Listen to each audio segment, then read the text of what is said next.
Nakakaproblema sa paglibang? Mag-inom sa Super Fiber, the fast-acting colon cleansing product approved by the FDA Philippines. Garantisado nga epektibo. Sa duhang tudbalo ka oras, imo na mapagawas ang higko nga makahatag og basta utan ug makamatay nga sakit. Ang hugaw nga colon, ang una nga silent killer. Death begins in the colon. Mag-Super Fiber. Mas makita na itong mayong resulta kung ato ubanon sa pag-inom ang Life Extension Vitamin D3 kag Super Fiber. Para sa himsog kag maayong digestion, mag-inom kada adlaw sang Super Fiber. Mapalit sa mga butika. Sa ato mga kaigsuunan sa Negros Occidental, Negros Oriental ug Cebu, Hagardas na baka, goodbye old face, welcome young and glowing skin. Ang kamunggay o moringa kay dato sa ginatawag nga vitamins A, C ug E. Mao kini ang bitamina nga taas sa antioxidant. Makatabang kini og produce sa collagen ug rich niini sa mga anti-aging properties. Ang Moringa Joy Capsule ang mapalit sa tanang nga butika duol sa inyuhang lugar tag 8 pesos lang. Moringa Joy, your happy capsule, happy si baby, happy mommy, happy family sa Moringa Joy. The original Koi Herbal Capsule. India Cross Andrinos, taga Neville Hills, Barangay Busay. Ang akong edad karon kay 61 years old. Dali na kay ko kapuyon sa unang panahon niya. Kanang paggamit ako sa Koi, confident na kay ko sa kong gibati. Asa akong bana ako sang gipainom ana. Mura gini among vitamins antod karon na abot na nako og senior citizen. Sa una pa ko'y senior sa una, 50 pa ko'y mga 40 plus pa ko. Nahantod karon abot ako 61 akong bana man 62 na siya. Daghang salamat sa original Koi Herbal Capsule. The original Koi Herbal Capsule. Oras, gihatod kaninyo sa EXL Magkabuhay. Buhay at makulay ang buhay sa EXL Magkabuhay. Oh, day, gano ka? Ang akong anak gidinggi, tabagi ko guyat. Day, dugay na na akong isibya sa kahinginan nga mugamit kitang Sedlenimit oil kay mauni tinuon nga mutabang nato. Ang pagsalig sa mga produkto sa Sed Marketing o sa Sedlenimit oil may usa sa pagdipinsa sa atong kaugalingon. Labi na yun sa dinggi, way lamok nga makaduol nimo kung mugamit ka sa Sedlenimit oil. Sukad karon guyat, mugamit ako sa Sedlenimit oil ug ang akong tibuok pamilya kay dako kaayo gasto kung madenggi ka. Sedlenimit oil, produkto sa Sed Marketing Incorporated.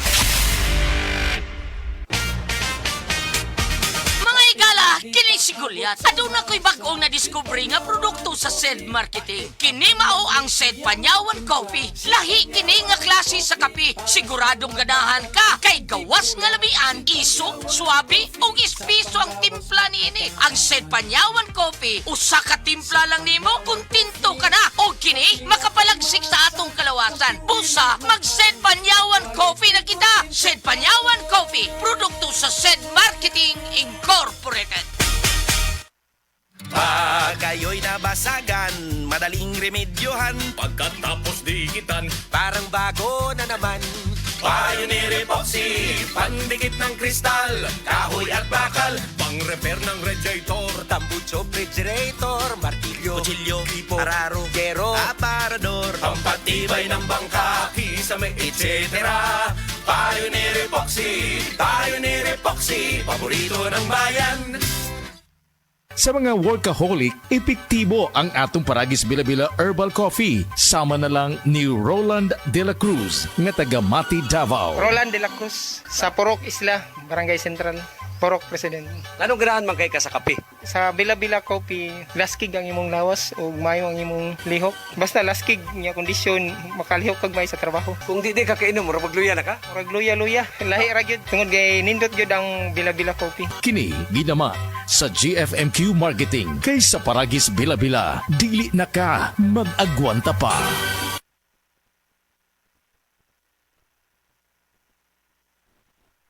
Ako si Radyoman Benji Tanghian, kining balita hatod kanato sa Paragis Bila-Bila Herbal Capsule na ilhan isip herbal nga kapsula nga makatabang og daghang benepisyo sa kalawasan. Mao kini ang all-in-one nga herbal. Makahatag og kaayuhan sa ato ang mga selula sa lawas, makatarong sa nindot nga flow ug limpyuhan ang imuhang dugo nga modagkayday sa atuang kasing-kasing. Ug karon sa atong balita. Gimanduan karon sa DSWD Central Visayas ang mga aktibo nga miyembro sa Pantawid Pamilyang Pilipino Program Conforpis nga kadto nga mga mabdos nga mga miyembro o adunay mga bata nga bag-ong natawo o usa ka tuig paubos nga mag-update sa ilahang household profile sa pinaagi sa i-rehistro platform diha sa online. Ang pag-update sa household profile sa gihimo isip preparasyon sa nationwide implementation sa first 1,000 days conditional cash grant sa karon tuiga nga nagtinguha pagsulbad sa kakuwang sa maternal ug child health sama sa prenatal care ug nutrition nga mahimo nga hinungdan sa kahinay nga pagtubo sa developmental delay sa mga bata. Matod pa ni DSWD7 Regional Director Salin Marie Lucero nga dili nila ilisan sa i-rehistro ang traditional nga pen and paper nga proseso sa pag-update apan nagsilbi lamang kini nga digital updating platform nga magamit ilabi na alang ni adto nga mga adunay mga cellphone o mga mobile device ug internet access. Kadtong balita hatod kanato sa Paragis Bila-Bila Herbal Capsule. Alang sa kumpleto nga kombinasyon gamita lang ang Paragis Bila-Bila Plus Herbal Capsule. Paragis Bila-Bila Herbal Capsule na uban sa pagpangapi sa Paragis Bila-Bila Herbal Coffee ug ang pagpanghaplas sa Paragis Bila-Bila Liniment Oil. Gama sa GFMQ Marketing sa Paragis Bila-Bila dili na ka mag-agwanta pa. Sa dugang kasayuran tawag lang sa 0935-641-0261. Ang Paragis Bila-Bila mapalit sa Didings Pharmacy sa Manalili Street, Cebu City. Bestway Pharmacy sa Mandawi City. Healthway Pharmacy, JV Butika sa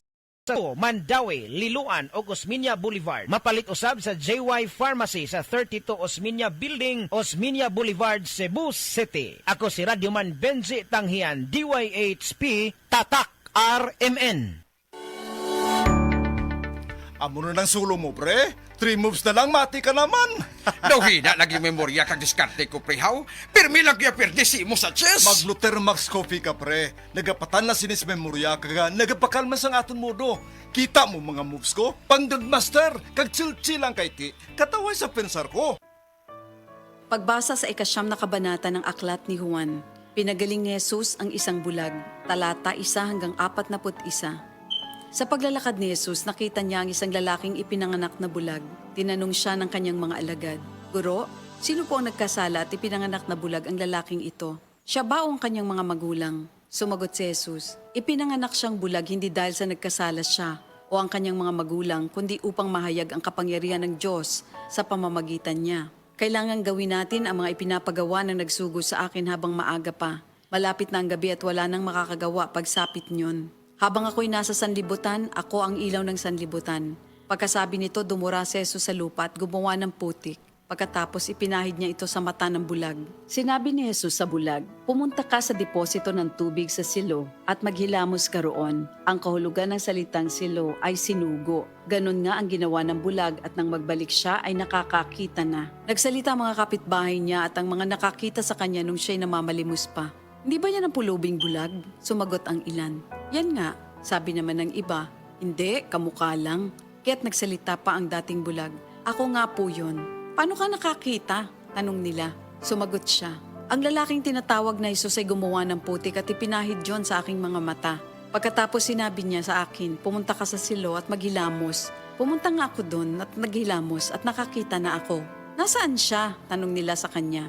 "Hindi ko alam," sagot niya. Dinala ng mga tao sa mga Pariseo ang dating bulag dahil araw ng pamamahinga ng gumawa si Jesus ng putik at nang pinagaling niya ang bulag.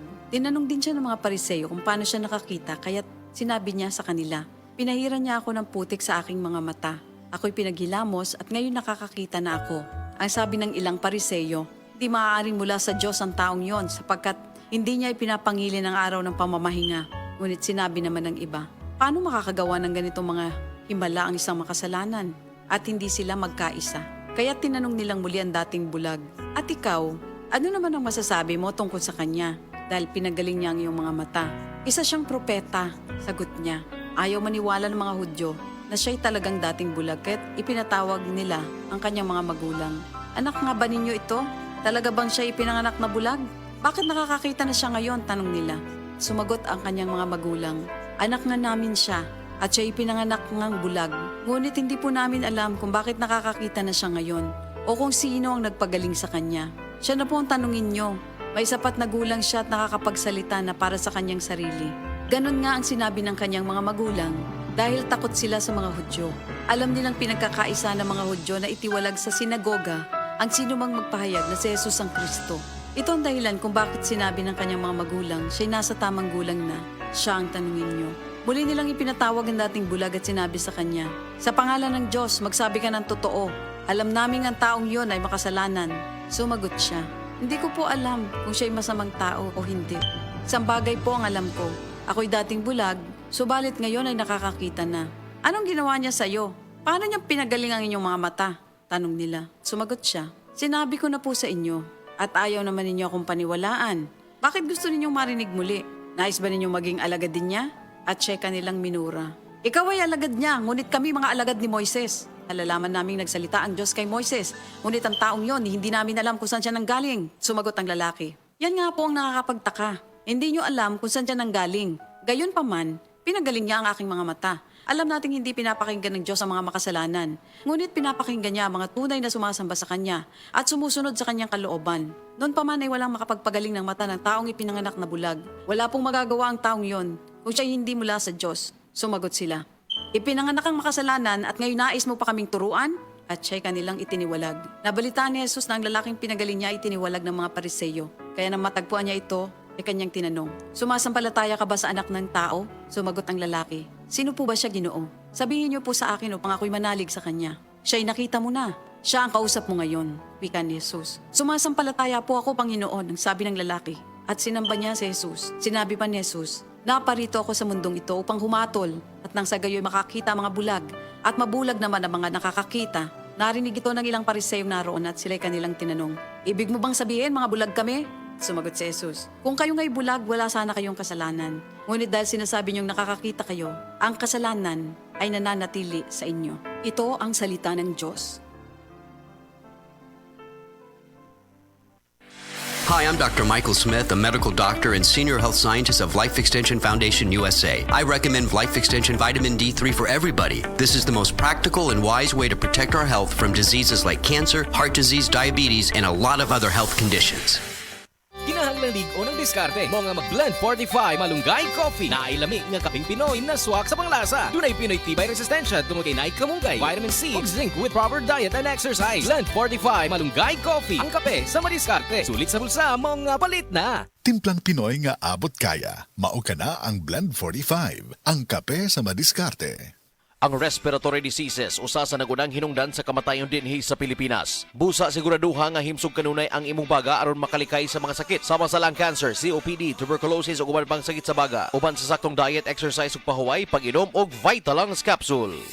Attention boys, bata ug teenager nga kulang sa height, dili sakto ang height tungod sa edad, ayaw kabalaka. Anian na ang Moringa Joy 350 mg your happy capsule. Makapaayo sa mahina ug daot nga bukog sa tawo. Ang gulay nga pinaka the best nga source sa calcium ug plant-based protein. Ingon pa sila, you are what you eat. Maong dapat balanse ang diet sa mga batanon. Go, grow, and glow ang kaunon para sakto ang sustansya ug dili magkubol ang pagtaas sa bata. Ang Moringa Joy capsule ang mapalit sa tanang nga butika duol sa inyuhang mga lugar, tag 8 pesos lang.